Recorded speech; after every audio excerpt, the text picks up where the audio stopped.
O ministro da Educação, Abraham Weintraub, apresentou o balanço das ações e programas de seu ministério em 2019.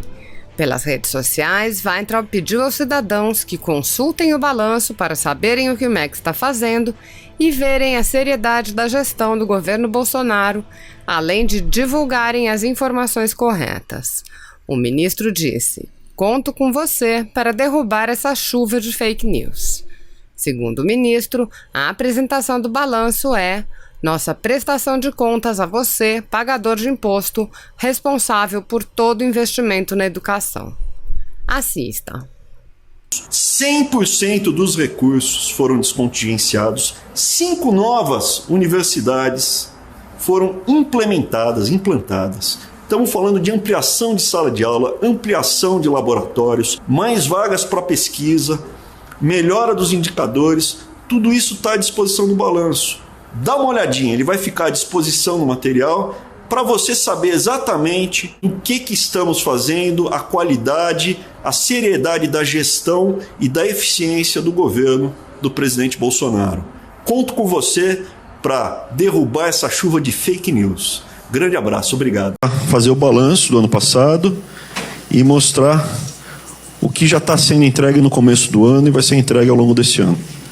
Então, aqui estava previsto um videozinho e está previsto também a apresentação com slides. Eu acho que eu gostaria de começar com a apresentação de slide. Dá para a gente fazer essa inversão aí? Depois a gente põe o vídeo. É possível?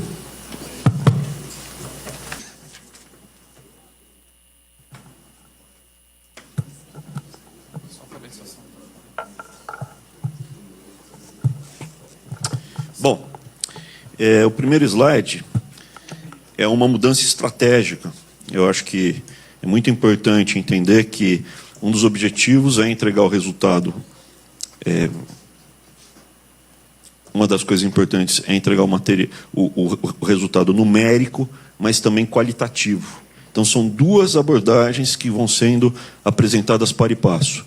No caso da alfabetização, que é o professor Nadalim que cuida, existe sim uma preocupação muito grande no aspecto qualitativo do conteúdo e também na monitoração. Então, a coisa mais importante foi trazer o que deu certo no mundo no quesito alfabetização, que é trazer critérios científicos para alfabetizar as nossas crianças.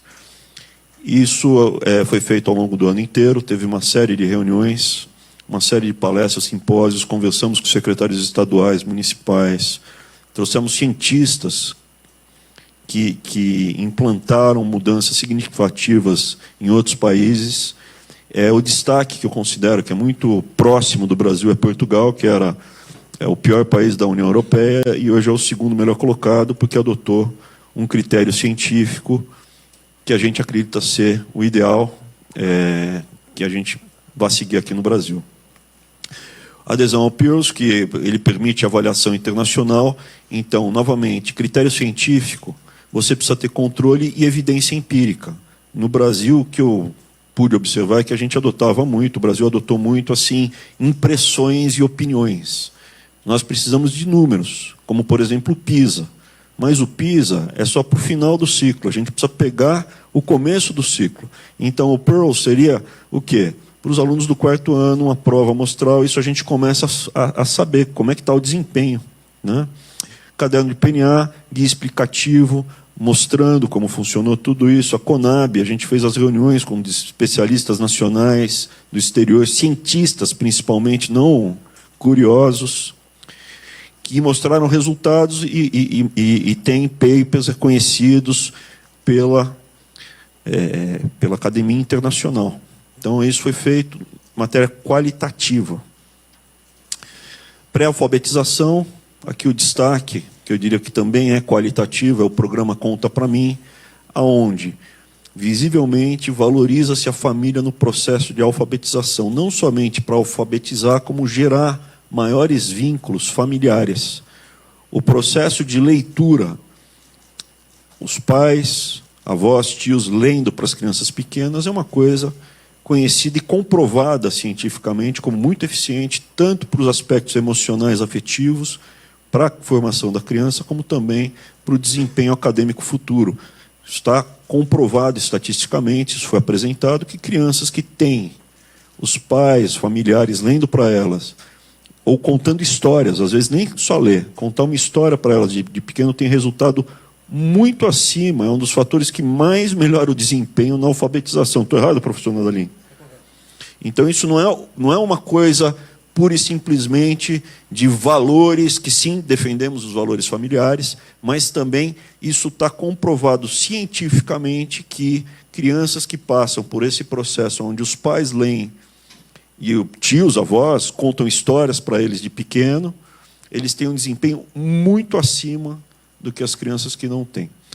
Então, o que existe? Um roteiro, uma estrutura, um método que foi desenvolvido, foi apresentado e começa a ser implantado, 45 milhões de reais, 5 mil cantinhos, aonde busca-se essa aproximação, principalmente com as famílias mais carentes, que não têm no histórico delas, no conhecimento delas, na tradição delas, familiares, de contar a história e ler para as crianças. Além disso, terão os tutores para estar nos cantinhos, para ensinar essas famílias, e esses tutores vão receber de 300 a 400 reais. Previsão é que, nesse primeiro ano, 1 milhão de crianças seriam beneficiadas por essa mudança cultural. Educação básica.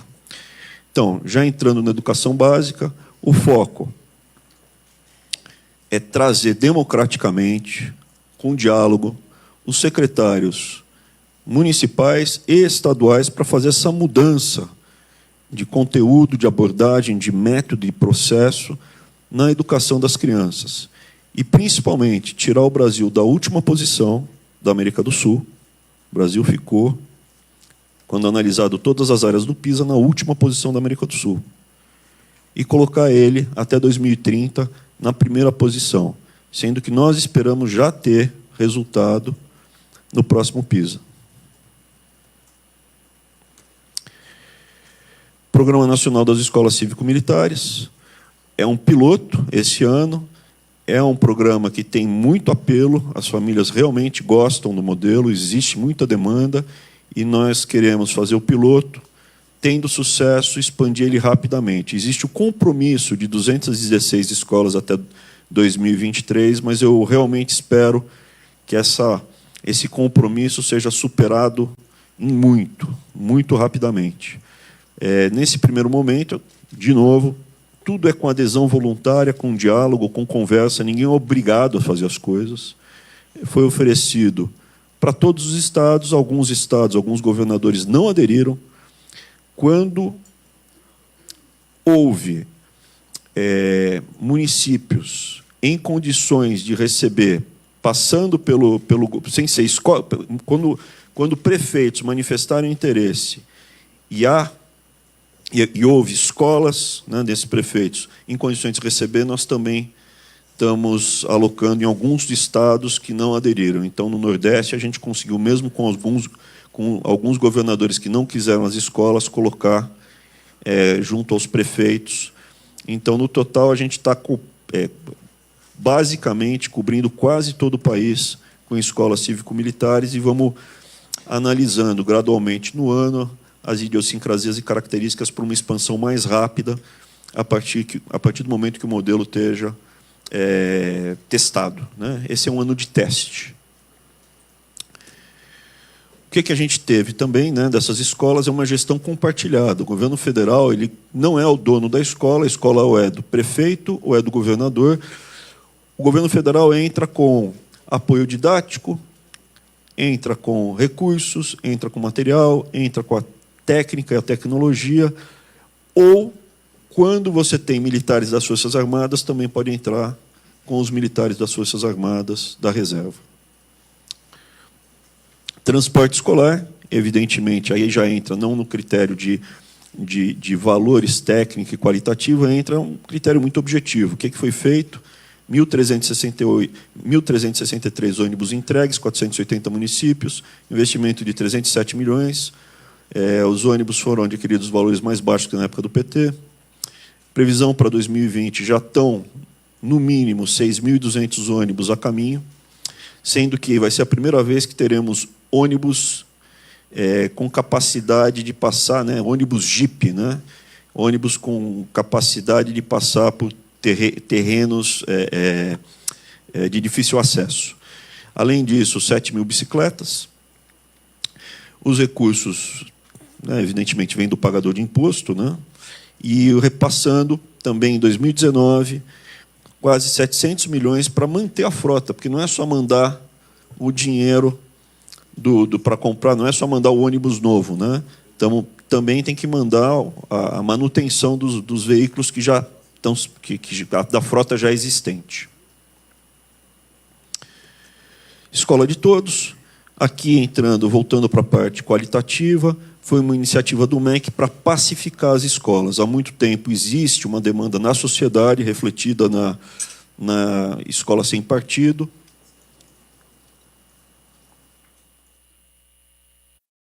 Para que o ambiente escolar seja um ambiente plural, onde não haja doutrinação, onde não haja tanto conflito. Só que a abordagem que o governo federal resolveu dar a essa demanda legítima da sociedade representada pela escola sem partido é uma abordagem de pacificação. Então, o que nós propusemos, ao invés de proibir a doutrinação, é garantir o direito das crianças a terem um ambiente plural. E isso a lei já prevê. Então, existe... claramente, a legislação garante a pluralidade de ideias dentro da escola, tem que ser respeitadas, as diferenças de religião ou não, né? A pessoa pode de credo, de crenças, inclusive diferenças políticas, né? Combate ao bullying, porque esse ambiente repressor que a gente pode ver em alguns vídeos, em algumas manifestações, é uma forma de bullying, trabalhando também na questão do bullying e até mutilação e suicídio. Diante desse quadro, primeiro apresentamos todo o aparato legal que nos garante essa nova abordagem, e agora estamos criando as condições de cobrar que a legislação seja cumprida, através da ouvidoria, do Disque 100, e mostrando para a sociedade, que pode ser na escola sem partido, pode ser vários outros canais, como acionar comportamentos inadequados, seja do aluno, seja do professor, dentro do ambiente escolar, escola pública. Programa Nacional de Alimentação Escolar, novamente números, investimento 4 bilhões para merenda, 150 mil escolas públicas do Brasil todo, né? 40 milhões de alunos atendidos, 50 milhões de refeições diariamente sendo atendidas, sendo servidas. E como a gente busca melhorar. Uma das coisas que vocês vão ver no resultado de 2019 e também para 20 foi entregue mais do que havia sido previsto. Como? Na melhora da gestão. Então, muitas vezes perguntam, mas como é que foi entregue e de onde veio esse recurso? Porque ao longo do ano nós buscamos as ineficiências, e aqui ineficiências entendam amplamente a palavra, de uma forma lata, não estrita, de várias formas pode ser vista a ineficiência, e esses recursos a mais estão permitindo que a gente consiga entregar mais com um orçamento igual, e aí que está vindo, nesse aspecto, fiscalização da ampliação dos recursos públicos, mais transparência, estamos aumentando os processos de compliance, de fiscalização. Programa Nacional do Livro Material Didático, a gente também já começa a ver resultados numéricos, né? Estamos falando já do ano passado, 28 milhões de estudantes atendidos, estamos falando de quase 2 bilhões de reais, 140 mil escolas, sendo que o destaque, 49% de aumento no índice de remanejamento. Isso havia, sim, desperdício, e houve um aumento em 50% no remanejamento dos livros. O ano passado, não é que foi, não, teve um veículo da imprensa que soltou, tal, e por isso eles reagiram. Não, já estava em andamento o processo, e o que a gente entregou o ano passado, antes daquela reportagem, é 49% de aumento e melhora na eficiência. São 165 milhões de exemplares de livros, sendo que, para a sociedade como um todo, compensa, sim, a aquisição do material via o governo federal, porque se comprar individualmente no mercado, por exemplo, um livro de português, ele custaria R$100. E comprando atualmente, em 2019, com a gestão do governo Bolsonaro, o mesmo livro, R$10. Então, para a sociedade como um todo, você gerou para as famílias, né, imposto, paga imposto, recebe, evidentemente, além do aspecto distributivo de renda, para as famílias brasileiras como um todo, a gente gera uma economia, um ganho expressivo.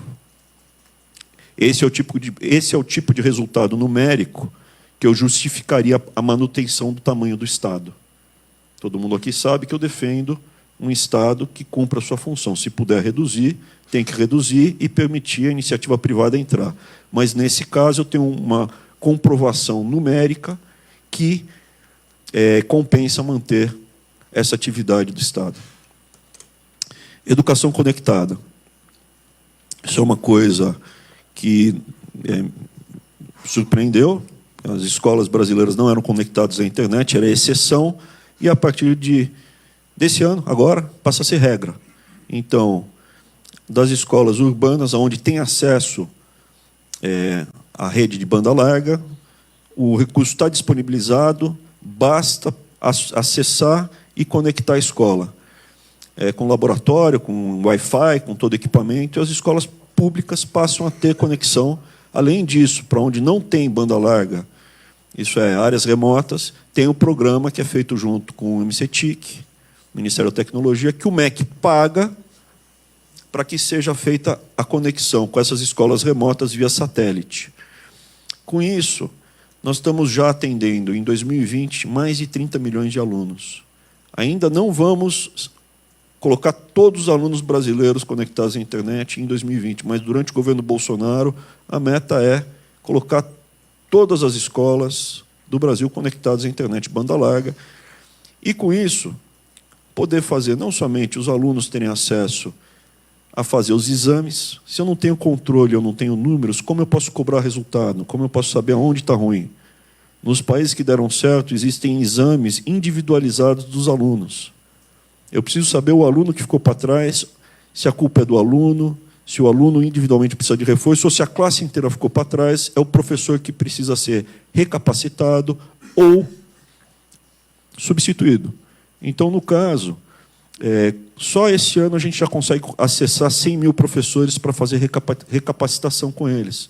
Sem internet não daria para fazer isso. Por isso que é tão importante mostrar o volume de recursos, que não é pequeno, é grande, são quase 300 milhões de reais, mas com 300 milhões de reais, a gente faz uma mudança expressiva na estrutura e no que a gente quer implementar para o Brasil. Educação em prática. O que nós buscamos é, com a iniciativa privada, onde existe espaço ocioso, utilizar para complementar a educação dos alunos do ensino público, onde eles podem frequentar laboratórios, a estrutura, ter treinamento e, com isso, ter uma atividade em tempo integral acadêmica. Universitários de pedagogia e licenciatura terão estágio supervisionado na rede pública e permitir o acesso a estudantes a uma futura carreira profissional. Isso é, o aluno, ainda no ensino médio, no ensino fundamental 2, ele começa a frequentar o que seria uma universidade, e vai descobrindo, fui ver lá o departamento de química, não gostei, fui ver o departamento, ele começa a ter contato com isso, que é extremamente importante. Oferecer certificado de conclusão do ensino fundamental e médio para quem não se formou na idade certa, ou seja, educação para o adulto que ficou para trás. 45% a mais do que em 2018. Outro número objetivo. Isso é gestão. Perfeito? Não tem nem o que discutir. 45% de crescimento de um ano contra o outro. Saeb.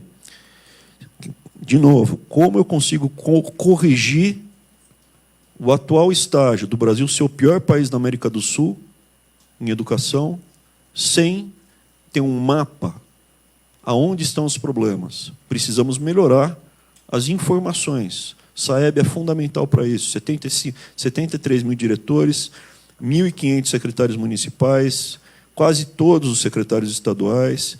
Vem aí o novo Saeb. Tem que ser digital. Por isso que o investimento em internet, o gasto em internet, porque isso é gasto, mas é um gasto bom, que gera resultado. Tá? É tão importante. Também, controle, gestão, eficiência. Nós melhoramos o acompanhamento da frequência escolar dos alunos atendidos pelo Bolsa Família. Existe um esforço de toda a sociedade de resgatar a camada mais desprovida das famílias, mas existe a contrapartida, que é, nós pagamos imposto para resgatar essas famílias, mas essas famílias têm obrigação de mandar os filhos para a escola. Não tem controle, não tem gestão, a gente não vê esse resultado voltando. Muito bem, estamos melhorando esse índice, estamos melhorando a gestão e a fiscalização, para ver se essas famílias que recebem a ajuda dos demais brasileiros estão cumprindo a parte dele de, pelo menos, colocar os filhos deles nas escolas. Novo Fundeb. Ao longo desse ano, nós tentamos, com a professora Dorinha, colocar um novo Fundeb com propostas que nós acreditamos pertinentes. Fomos várias vezes ao Congresso, ela esteve várias vezes aqui no MEC, mas, infelizmente, não andou na direção que a gente queria, na velocidade que a gente queria. Diante desse quadro, estamos encaminhando uma PEC, com tudo que nós apresentamos já no Congresso. Eu fui várias vezes ao Congresso ao longo do ano. Apresentei, porque eu acredito no Parlamento e no Congresso. Eu gostaria que isso tivesse sido 100% construído no Congresso, mas não foi possível, e, diante disso, estamos encaminhando a nossa proposta. É um aumento em 50% dos recursos repassados do governo federal para estados e municípios para a educação fundamental. Isso é um aumento expressivo. A participação federal passa de 10% para 15%. Aumento expressivo. O MEC está contribuindo, né, com essa proposta, já foi encaminhada, a esperar a retomada do ano legislativo e ela começa a tramitar. Além disso, além do volume de recursos, cobrar resultado. Os estados, para receberem esses recursos, eles têm que adotar critérios de desempenho. Isso é, tem que ter um monitoramento e tem que mostrar resultado para receber os recursos. Senão, nós vamos chamar para entender o que está acontecendo e, no limite, o estado ou o município acaba sendo penalizado.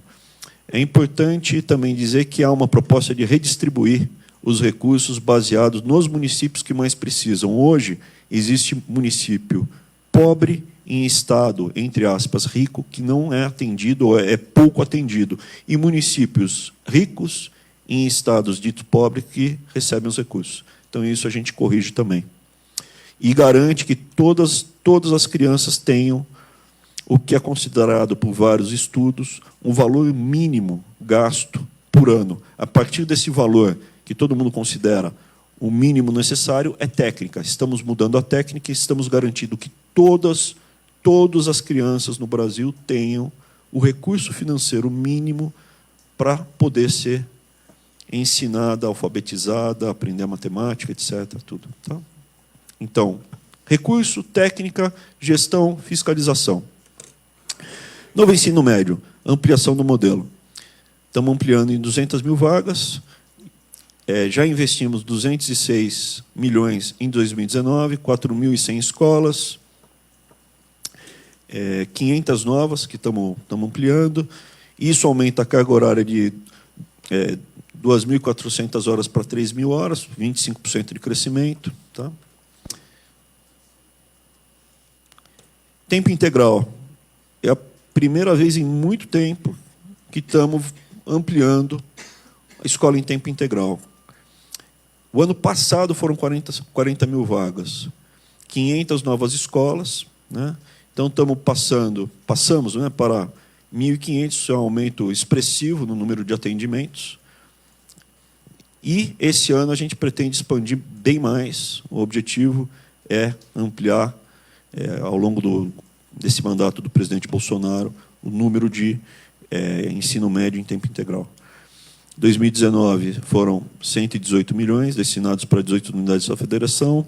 Para 2020 estamos falando de 428 milhões, cobrindo todas as unidades da federação, né, os estados e o Distrito Federal. Enem, acho que não tem muito o que discutir, não somente houve Enem, ao contrário do que foi alardeado por algumas pessoas, houve o Enem e foi o melhor Enem de todos os tempos. Estou aqui à disposição para quem quiser levantar ou discutir que não foi o melhor Enem de todos os tempos. Disparado foi o melhor Enem de todos os tempos. Não houve nem crítica nesse sentido. Ah, sim, desculpa. Esse ano, além da intenção de melhorar o Enem, nós vamos começar com o piloto, com o Enem digital. Serão 15 capitais. A meta mínima é que nós façamos esse piloto com 1% do público-alvo, né? São 5 milhões, então, no mínimo, 51 mil, mas o desafio é que nós cheguemos a 100 mil. Gostaria muito de ver um número próximo de 100 mil, mas o número mínimo serão 51 mil vagas, evidentemente, é voluntário, então, mas eu acho que no Brasil todo, desses 51 milhões, desses 5 milhões de inscritos, eu acredito que veremos, né, 51 mil brasileiras que vão se inscrever voluntariamente para participar desse piloto. Qualquer problema que haja, se as pessoas não serão prejudicadas, vão poder fazer o Enem físico em papel. Essa transição acontece para o Enem digital 100% até 2026, também gostaria de atingir essa meta antes.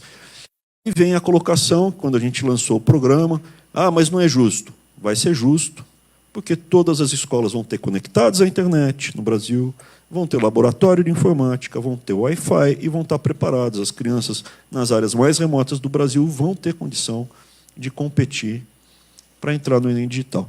E vai ser um processo gradual, tá bom? Educação profissional e tecnológica. Isso aqui é uma área que estava esquecida, a quantidade de ensino técnico no Brasil veio caindo, número absoluto, estava caindo nos últimos anos. Vamos reverter, já começamos a reverter isso. Nos institutos federais, houve investimento de 252 milhões. Números absolutos, tá? Modernização de salas, aulas, laboratórios, 270 obras concluídas. Não é pouca coisa, espalhada pelo Brasil inteiro. Peço para que façam o levantamento, comparem com os anos anteriores quanto foi feito. 238 obras em andamento, 40 institutos federais atendidos, 26 estados, quase 500 mil alunos beneficiados diretamente com essas ações. Teve um episódio no Congresso que me chamou a atenção, que faltava 800 mil reais. A gente liberou 800 mil reais para concluir um hospital. Aí teve um parlamentar que falou, mas isso é pouco, mas era o que precisava para concluir. Eu tenho que gastar mais? Então, às vezes, a gente se depara com isso aqui no MEC, com pouco, como foi, por exemplo, não é pouco, mas com o volume que a gente olha, conexão internet no Brasil todo, por que não foi feito 300 milhões de reais? É um absurdo. Então, alto impacto, 252 milhões de reais. Repasse, 79 milhões. Além disso, 252 para concluir obras. Além disso, tem o programa só para os institutos federais de energia fotovoltaica. Por quê? Porque uma das contas grandes de custeio que tem nos institutos é conta de luz. E, com isso, nós conseguimos libertar o orçamento desses institutos que queiram aderir. Por incrível que pareça, tem gente que bate o pé e não quer. Então, instala-se a placa, o retorno é absurdo. Estamos falando de um retorno em menos de 4 anos do investimento, a placa dura pelo menos 50, 60 anos. E em 4 anos, 4 anos está mais do que pago, porque a conta de luz era. Programação de pós-graduação, profissional e tecnológica, ampliamos 40 instituições federais, investimento em novas vagas, 908 vagas novas, 1.200 que já existiam, 2.128 vagas. Mas é pós-graduação, justamente. É menos porque é Instituto Federal. Em tese, tem que ser pós-graduação numa escola técnica, né? Criou-se nas escolas técnicas faculdades, e essas faculdades agora têm pós-graduação. De qualquer forma, os números estão aí, e dá para ver a ampliação do que a gente fez esse ano no Brasil todo. Novos caminhos. Os institutos técnicos, eles deveriam ser e serão, em alguns já existe essa cultura, ambientes de inovação e empreendedorismo. Uma escola técnica visa entregar resultado material físico para a sociedade, devolver. E, para isso, você precisa o quê? Que esse conhecimento seja aplicado, é uma escola técnica. O conhecimento desenvolvido ou existente ele é aplicado. Como isso é feito? Com inovação ou com a criação de startups. Repasse de 60 milhões até 22 para 40 instituições federais nesse programa. Ele já foi lançado, já começou a ser implementado. Alguns institutos mais receptivos estão a pleno vapor, alguns já tinham, inclusive, programas semelhantes. Bolsa de pesquisa, modernização, ampliação dos polos de inovação, mais 5 polos em 20, hoje já temos 9, 10 milhões de investimentos para 2020, 30 milhões repassados para os 9 polos já existentes. Pronatec, o dinheiro, um programa parado, que estava largado, havia um recurso empossado, ele está sendo destinado a 100 mil novas vagas para qualificação profissional. Não preciso falar do Pronatec. A avaliação desse programa já foi feita pelo Congresso Nacional, formalmente nas comissões de educação do Senado, acho que foi Senado ou Câmara. Potencializar a educação profissional e tecnológica, anúncio de aumento de 80%. Estamos falando de aumentar em 80%. Esse número já foi de mais de 2 milhões de vagas no Brasil. Veio caindo nos últimos anos.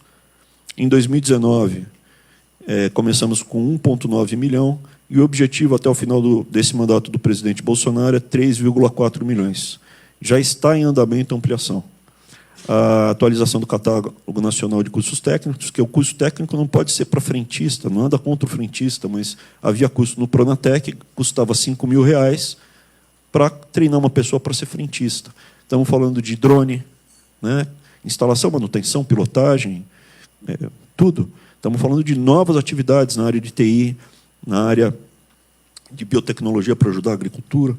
Anúncio do reconhecimento de diplomas. Isso aqui é uma coisa muito importante. Isso é um esqueleto do passado. 11 mil brasileiros estavam com seus diplomas no limbo.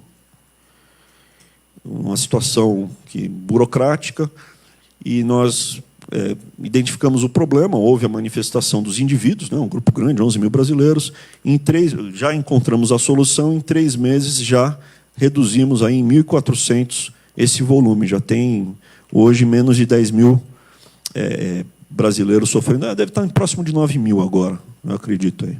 Formação de professores, até 23, 40 mil novos professores, de vagas, né, de estrutura, aulas sobre atualização tecnológica, empreendedorismo, orientação vocacional, 21 mil vagas para formação de professores em ciência e matemática, e vamos mapeando a demanda, conforme for avançando. No ensino superior, aqui a gente tem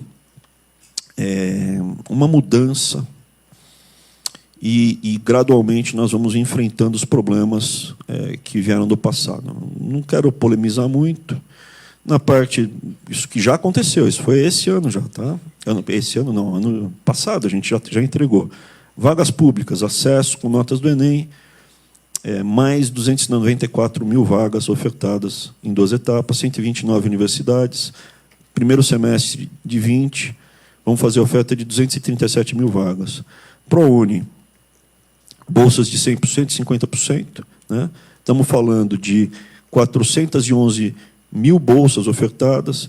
Primeiro semestre de 20 vão ser quase 250 mil. É a maior oferta de bolsas desde 2005, desde o início do programa. Isso é uma realidade, já está acontecendo, está em andamento. Então, veja, critérios, número, resultado, dados. Se a gente analisar, muita coisa foi feita. Eu pediria aqui, de novo, né, que as matérias mostrem isso, os números. FIES. Aqui estamos tentando resolver um esqueleto grande do passado. Havia um estoque gigantesco, esse programa, enfim, foge do MEC já entra em outras esferas, né, inclusive na área judicial, mas estamos encaminhando o problema.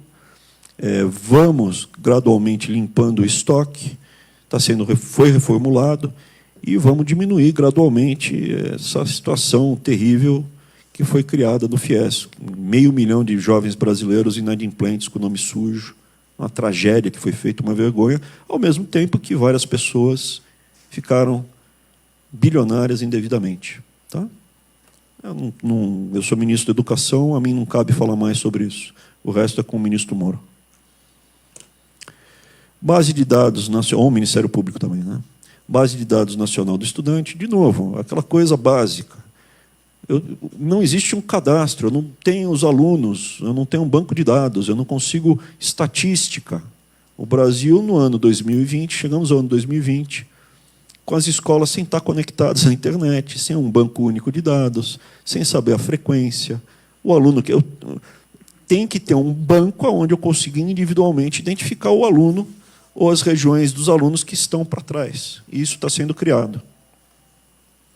Peço perdão. Eu vou desligar aqui. Não vai acontecer de novo. Estou desligando. Isso é controle, gestão.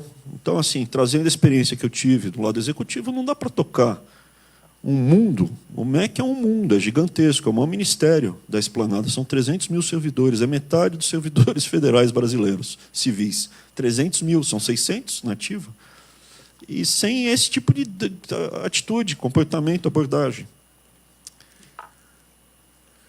Ideia estudantil, a carteirinha digital, nós encaminhamos, a comissão agora foi instalada,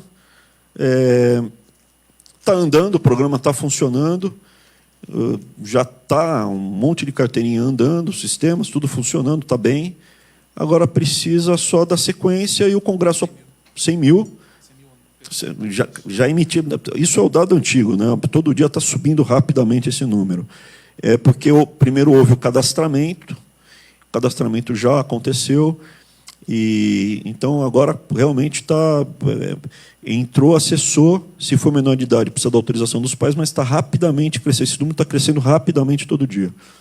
E agora é passar no Congresso e colocar isso para andar, porque é um absurdo não ter um documento digital desse.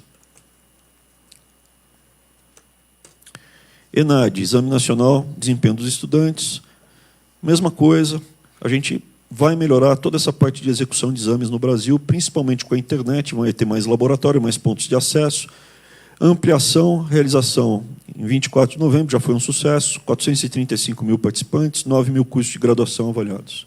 Isso faz parte da linha controle, gestão, banco de dados, para você conseguir monitorar onde estão seus problemas e deficiências. Diploma digital faz parte da digitalização também. Eu acho que todo mundo aqui nessa sala teve, ou quase todo mundo aqui nessa sala teve o privilégio de concluir ensino superior e sabe o estorvo que é aquele papel enorme que não serve para nada, nem para pendurar na parede. Caro, desnecessário, muito mais sujeito a fraude, Fazer digital, mais barato, mais eficiente, economiza tempo, mais democrático, também. Como é que não foi feito antes? Está saindo. Saiu, já está em andamento. CAPES. O orçamento, estão aí os números, estão disponibilizados, não houve interrupção, 16 editais de cooperação internacional, bolsas, 94, são quase 100 mil bolsas que são dadas na CAPES, né? 95.400 no Brasil, quase 5 mil no exterior, 80 milhões para pesquisa de pós-graduação na Amazônia Legal, um programa novo. Ontem, por exemplo, lançamos também a mais, né? Não é que tira do recurso, deslocamos a mais recursos, 10 milhões para segurança nacional, teve o lançamento aqui. Isso cobre 59% do território brasileiro, né? A Amazônia, que, por incrível que pareça, há uma concentração dos recursos gastos no MEC muito nas áreas já ricas do Brasil. Quando você olha aonde vão os recursos do MEC, principalmente para as áreas onde o IDH é mais alto. Então, o MEC acaba concentrando ainda mais a riqueza do Brasil. E uma das preocupações era justamente criar áreas de pesquisa em frentes onde você vê um potencial econômico gigantesco, na região amazônica. Existem universidades que são mais receptivas a essa nova abordagem, que estão prontas para aderir ainda mais a esse potencial todo que existe, né, de desenvolvimento, riqueza, criação de conhecimento. 66 mil bolsas para formação de professores em educação básica, investimento de 325 milhões. Agora, 2020, concessão de 1.800 bolsas para desenvolvimento regional, 200 milhões em 5 anos, 40 milhões por ano. Isso é novo, tudo novo. Energia, mobilidade urbana, saúde, meio ambiente, coisa prática, coisa que a gente consiga mensurar o retorno. EBSER, também, foi uma coisa, atitude até eu considero antiética. Algumas pessoas falaram que os hospitais iam ser paralisados, teve reportagem sobre isso. Nenhum hospital foi paralisado, não houve corte de nenhum hospital, e foi muito pelo contrário, né? 9 mil leitos, 358 mil internações, 170 mil cirurgias, 24 milhões de consultas e exames, 7 milhões de pessoas atendidas, 45 mil profissionais capacitados na sua área de atuação. Limpamos toda a parte, todo o estoque que havia de profissionais precarizados. Era um contrato ruim, equivocado, um esqueleto, mais um esqueleto do passado, precisava de recurso para limpar esse estoque. Poderíamos ter utilizado esse recurso para fazer espuma. É um recurso que não aparece, porque entra no balanço. Você limpa a porcaria do passado. Não há mais precarizados, não é, general? Acabou o estoque. Rede oferece mais 7.800 vagas. Então, aqueles veículos de comunicação que no começo do ano falaram que estavam fechando hospitais, fechando vagas, assim, ou erraram ou mentiram, porque não somente não fechamos, como ampliamos o número de vagas. Programa de residência em saúde, ampliamos, vagas ofertadas, residentes matriculados. Perfeito. Campo de prática, 60 mil graduados na área de saúde por mês. Vamos ampliar ainda mais. Tá? Essa é uma área que nós precisamos ampliar muito no Brasil. Não atende todo o número de profissionais médicos que se formam. Aplicativo de gestão dos hospitais, como a gente faz isso com gestão? Está aqui o general, né? Ferreira, que é o responsável. Gestão, padronização do procedimento, acesso histórico do paciente, redução do tempo de entrevista e exame clínico, preenchimento de prontuário, assinatura digital. Isso tinha muito papel. Além de muito papel, tinha mais aquela questão do repasse direto para a fundação, né? Onde era uma coisa muito opaca. Você entregava na mão de pessoas, não estava muito claro para onde ia o recurso, entendeu? Isso acabou. Tem que ter o destino muito claro para onde vai o recurso. E por isso que, com o orçamento, a gente está entregando muito mais, ao contrário do que foi escrito. Está aqui os valores, quanto a gente está economizando, só com papel, hein? Agora, havia repasse de recurso direto para fundações, não era fundação o termo, era fundações. E as fundações compravam as coisas. Acabou isso. Tá? E, com isso, sobrou bastante dinheiro para a gente fazer tudo isso que mostramos aqui.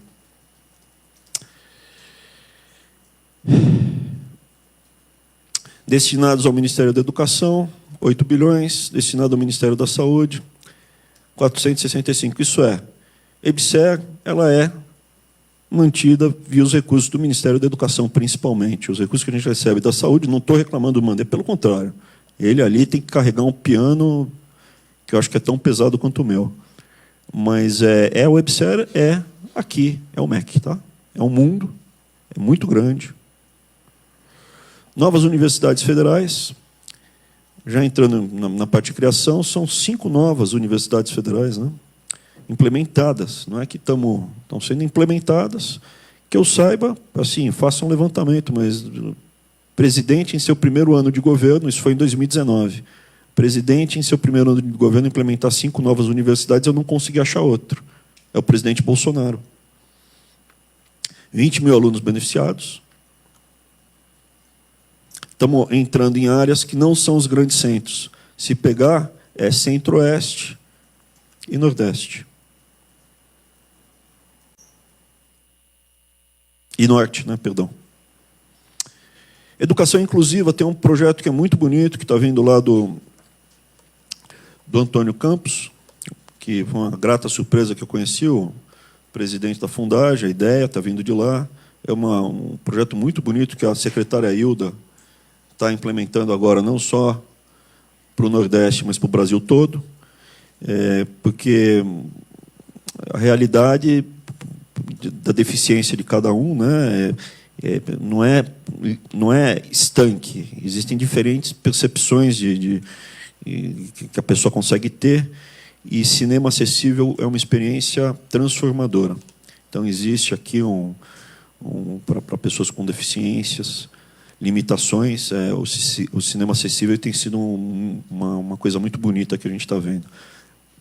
Livro didático, uma ampliação aqui da entrega dos livros didáticos, Braille. Aqui teve livro didático que o custo caiu 50%, 50% ou 70%, não lembro do valor exato. 100% dos alunos atendidos. Escolas atendidas, material didático, água na escola, campo. 7, audiências públicas para a construção do novo Plano Nacional de Educação Indígena, que isso é muito importante, a educação indígena.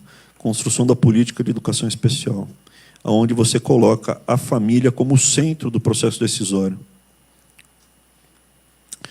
Universidades federais, orçamento total 50 bi, é a principal rúbrica aqui, é quase tudo folha de pagamento.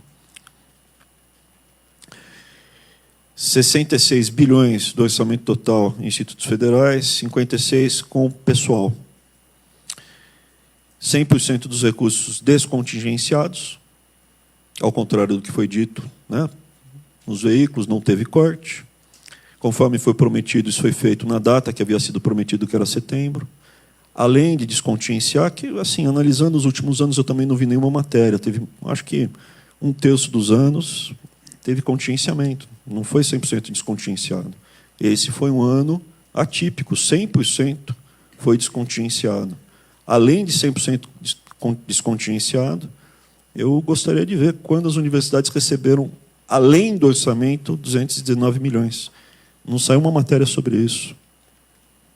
Foco, para quem quisesse colocar placa foco, esse recurso a mais, né? Placa fotovoltaica, porque cai custeio na veia, é um retorno muito rápido, muito forte, quase 30% de retorno. Isso é, para cada 4 milhões que a gente gasta com placa fotovoltaica, o custo na conta de luz cai mais de 1 milhão. Então, em 3 anos e pouquinho, volta tudo e liberta as universidades da conta de luz. Isso varia porque tem ICMS, então tem estados aí que a conta é mais alta, o retorno é mais rápido. No caso específico do Maranhão, a conta, e lá, como tem mais sol, né, então é assim, o retorno é muito forte. Sim, e a outra coisa que a gente liberou recurso a mais do orçamento é para concluir obra. Não pode começar a obra nova, porque você anda nos campi, é um festival de esqueleto. Cada um vai lá, constrói, mas não acaba. Não pode construir nada novo sem acabar o que já tem. Futurice. Está aí, na retomada do ano legislativo, a gente gostaria de ter mandado o ano passado, mas preferimos ampliar o debate. Começo, na volta do ano, aí já está pronto para mandar para o ano legislativo, já está lá no Congresso. Está em consulta, final de consulta pública, né? Termina 24 de janeiro, termina a consulta pública. Terminou a consulta pública, dá tempo de mandar no retorno do ano legislativo para lá. Projeto de lei. Ops, travou. Acabou. Não sei se vale a pena falar do orçamento. Posso deixar aqui para o Fogo eu falar do orçamento depois. Eu tenho um vídeo institucional que a gente preparou, vai estar à disposição também para passar, estão todos os secretários aqui. Detalhes mais específicos, eu gostaria de pedir a licença para ir para eu seguir a minha agenda. Eles ficam, a equipe fica, até vocês sanarem todas as dúvidas que tiverem. Se alguém quiser fazer uma pergunta para mim especificamente sobre o tema, eu estou à disposição. Oi, ministra Paula, do Globo. Tudo bem, Paula? Tudo bem. Ministro, eu queria que o senhor falasse um pouquinho mais só se tem uma meta em número de pontuação em relação a crescimento no PISA, né? Que o senhor mencionou que o governo pretende melhorar aí as posições no PISA e se o senhor pretende, além dessas iniciativas apresentadas, desenvolver alguma coisa específica relacionada ao alcance dessa meta. Todo o MEC está voltado a melhorar o desempenho. Se você observar, Paulo, ao longo da apresentação, nós estamos fechando não só o Pearls, é justamente para reforçar nesse começo. Aonde nós perdemos os alunos? Nós perdemos os alunos no começo. O aluno que não faz a pré-escola e não teve acesso a uma creche, um primeiro contato na fase inicial da vida, ele chega mal no primeiro ano, e esse aluno não tem literacia familiar, é esse aluno que, no terceiro ano, não consegue ler e escrever. E ele sai da escola, ele acaba perdendo. E o que acontece? Deixa eu falar um resumo bem rápido. Quem está no ano certo, o aluno brasileiro, o brasileirinho que está no ano certo, ele é muito próximo do europeu. Nós perdemos os alunos porque ele não consegue ser alfabetizado no começo, por indisciplina, por falta de técnica. Então, o que nós precisamos? Ir atrás desses gargalos. Por isso a preocupação tão grande no monitoramento, nos dados, acabar com esse achismo e nos especialistas que nos trouxeram até aqui, na última posição do PISA. Por isso que a preocupação é ver aonde deu certo no mundo, ver as histórias de sucesso. Portugal deu certo, pô. Em 4 anos ele tirou. O Nuno tirou. Foi 4 anos? 5 anos. 5 anos, desculpa. O ministro da Educação erra no número. Em 5 anos, tirou Portugal da última posição para a segunda, não foi isso? Em matemática, e nos outros também. Tirou lá do fundo, jogou lá para cima. O que nós vamos fazer aqui no Brasil é a mesma coisa. Tá? Esse é o compromisso. Metas. Eu não consigo te dar um número. O compromisso que eu assumo aqui, do mesmo jeito que eu assumi no ano passado, eu expus verbalmente, é um compromisso pessoal. Nós vamos descontingenciar. O Brasil passando a Previdência, volta a crescer, a arrecadação sobe, eu consigo descontingenciar. Vai ter dinheiro, nenhuma universidade vai ser fechada, nenhum instituto vai ser fechado, nenhuma escola vai ser fechada, e o hospital nunca teve verbos. Aquilo lá foi uma reportagem sacana que saiu. Quanto ao Enem, que foi outra maldade que foi alardeada, não vai ter Enem, não vai ter Enem. Eu tive o meu compromisso pessoal, falei, vai ter Enem. Compromisso pessoal meu, vai ter Enem. Muito bem. São 2 compromissos que eu entreguei ano passado. Eu estou me comprometendo na pessoa física. Nós vamos sair da última posição da América do Sul. E quando nós olharmos o resultado do próximo PISA, nós vamos ver o ponto de inflexão. O fundo do poço foi 2018, que foi o último ano da maldição do PT. Quem fez o PISA de 2018, ele entrou no ensino fundamental com o Lula presidente.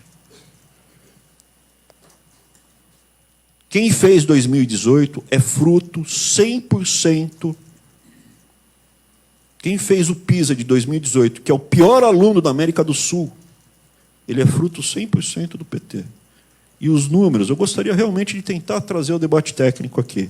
Está aqui os números, dados concretos, o plano está aqui, isso foi mostrado e começa a aparecer os resultados. E esse ano vai aparecer muito mais resultado, vai aparecer rápido, viu? Já no primeiro trimestre vai ter muito mais número mostrando melhor. Gente, mais alguma pergunta? Ministro, posso fazer uma pergunta? É Paulo Saldanha, na Folha, tudo bem? Ministro, a relação do governo com o Congresso sempre foi meio turbulenta, e o MEC tem uma MP de carteirinha digital, agora teve essa MP dos reitores, deve ter essa nova MP do Futurice, e agora o senhor promete mandar um novo texto do Fundeb. Queria saber como que o governo pretende garantir que esses textos sejam aprovados dentro do prazo e como que o MEC entende que vai ser o trâmite do Fundeb, uma vez que já tem uma comissão especial, enfim, já teve muito debate lá. Eu não vou falar em nome do governo, eu vou falar em meu nome. Eu acredito na democracia, eu acredito que a sociedade brasileira tem os seus defeitos, mas tem qualidades que superam seus defeitos. O brasileiro tem valores bons e o Congresso é reflexo de tudo isso. Tem coisa errada no Congresso? Tem. mas eu acho que o Congresso brasileiro, o saldo dele é positivo, e nos momentos que são necessários, ele olha para os interesses do país, como foi no caso da Previdência. Então, assim, são todos projetos legítimos, importantes, fundamentais, e eu estou muito confiante que eles vão andar. E sobre o Fundeb, como que o senhor imagina que seja? Fundeb é bom. Como não está andando, como não está funcionando, nós vamos enviar uma proposta que está redonda, tem que passar rápido, porque o ano que vem acaba. A gente tem esse ano para passar uma PEC, um projeto de emenda constitucional. Mas o senhor imagina que seja instalada uma nova comissão? Sim. Então comece do zero, então? Começa do zero, mas todo mundo já conhece o assunto, porque a gente ficou o ano inteiro, desde abril, estamos conversando com os parlamentares sobre a nossa proposta. Desde abril, estou falando com a professora Dorinha. Desde abril, falando amplamente. Então, não vejo problema nenhum. Estou muito otimista que a PEC vai ser muito bem recebida, ainda mais que vai ter muito mais parlamentares envolvidos com a educação. Eu acho que a educação e o ensino, no Brasil, tinha ficado meio como uma área onde só parlamentares de esquerda poderiam opinar com mais. E, ao longo desse ano, eu vi surgir uma demanda muito grande de todos os lados da sociedade para participar do processo. Eu acho que a composição da nova Comissão de Educação já vai refletir um pouco isso. Mais alguma pergunta? Senhoras e senhores, infelizmente o ministro precisa sair para cumprir a agenda. A última pergunta só, por favor. Mais alto, por favor, querido. Não, aperta o botão, não está funcionando? Bom, eu queria saber quando que vai sair. Leonardo Desideri, da Gazeta do Povo. Perfeito. Tudo bem, Leonardo? Como é que você está? Tudo bem. Legal. Eu queria saber quando que vai sair o decreto da educação especial, que foi prometido no final do ano passado. E também outra coisa, o senhor falou nas escolas cívico-militares, e ano passado se falou muito do ensino de valores, né, nas escolas cívico-militares. Se isso vai realmente ser feito de alguma forma e como que seria isso? Como se chegaria a um consenso para que esses valores fossem ensinados nessas escolas? Tá. Escola cívico-militar, eu acho que é uma demanda que as famílias brasileiras têm. A pesquisa mostra aí 90% quer, 90 e tantos por cento querem.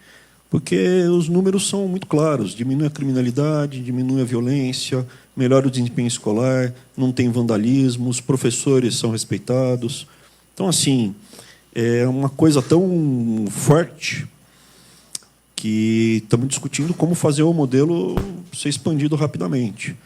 Os únicos valores que a gente quer passar é isso: respeito, responsabilidade, cantar o hino nacional, nada mais do que isso. O caso, teve uma viagem que eu tive o privilégio de participar, comecinho de 2018, com o presidente Bolsonaro, o ministro Onyx Lorenzoni, o senador Flávio, o deputado Eduardo, o vereador Carlos e o meu irmão. Nós fomos para a Ásia para ver como eram os modelos de ensino no Japão, na Coreia do Sul e em Taiwan. Seja a razão que for, cultural, não houve talvez a degradação. O Brasil não era desse jeito que é hoje, né? 30 anos atrás não era assim. Seja a degradação de valores, seja a razão que for. Hoje o Brasil, você encontra escolas que são assim, inacreditáveis. Nós estamos para inaugurar um memorial dos heróis da educação, que são professores que salvam vidas ou que morrem dentro da escola. E não é pouco. Tem um monte de casos que não são tão noticiados, são pouco noticiados. Isso é inimaginável lá fora. Morrer ou ter que pular para salvar a vida dentro da escola. Respeito, uma fraternidade, um ambiente acolhedor. É isso que a gente espera. A escola cívico-militar, o que eu vi, é a melhor estratégia para tentar resgatar isso para o Brasil. Aonde tem, eu gostaria de ver uma escola que as pessoas não estão satisfeitas. Até agora eu não vi. E nós estamos tentando desenvolver um modelo que possa ser ampliado para o Brasil todo, não para ter 100%, mas para ter uma participação grande. Tá? A secretária Hilda pode responder. a tua colocação, mas vai ser agora que o decreto, o primeiro semestre vai sair agora no começo do ano, tá bom? É uma prioridade, a Secretaria está fazendo um ótimo trabalho lá, a primeira-dama é uma área de muita atenção da primeira-dama, então isso daí vai andar sim, tá? Ministro, uma última pergunta. Senhoras e senhores, o ministro realmente precisa sair para Obrigado, cumprir a viu, agenda. gente? Os secretários ficam. É referente ao tema? Referente ao tema. Então deixa ele primeiro, ele depois acaba. Desculpa. Vai, ele referente- mais rápido, por favor. Obrigado, ministro. Vinícius do Estadão. É referente Pois não, ao Vinícius. balanço do senhor do ano passado. Até o final do ano muito se falava sobre uma eventual saída do senhor do ministério. Não é o tema. Em relação à questão Isso está dos livros superado, ministro? Só didáticos, isso eu queria Ângelo saber. da Band. Se muda alguma coisa na postura Querido. do senhor para 2020. Querido, por conta vamos disso. lá. Não é o tema. Você falou que era o tema, não era o tema. Eu acho que o Estadão soltou uma matéria. Eu acho que vocês se perderam ao longo do caminho. Ângelo da Band News FM. Pois Em relação não, a esses Ângelo. novos livros didáticos, como é que eles seriam compostos? Quais são as ideias, né, do governo em relação ao Ministério da Educação em relação a esses livros? Por favor, o senhor poderia detalhar mais, por gentileza? Olha, livro didático, a função é ensinar. Ponto. A ler, escrever, fazer conta. Ponto. Tá? Os secretários aqui todos têm condição de entrar em mais detalhe, mas a função não é doutrinar, a função é ensinar como foi o Enem. Querem saber como vai ser? Enem. Qual foi a questão que a gente tentou doutrinar lá? 0. Você pode ser de esquerda, pode ser de direita, você pode ser o que você quiser. O que a gente quer medir se você vai ser o melhor aluno para exercer aquela função daqui a 5, 6, 10 anos. O que a gente quer fazer não é doutrinar. É simplesmente que as crianças vão para a escola, as crianças são das famílias, quem pôs no mundo e criou é que é o responsável pelas crianças. As crianças vão para a escola e vão voltar melhor da escola do que foram, sabendo ler e escrever. Ponto. Só isso que a gente quer, tá? Obrigado. Se você apoia Jair Bolsonaro, curta este vídeo. Manifeste a sua opinião e compartilhe para que a vontade do povo brasileiro seja conhecida. Inscreva-se no canal para ter acesso gratuito ao nosso conteúdo. Uma produção Folha Política.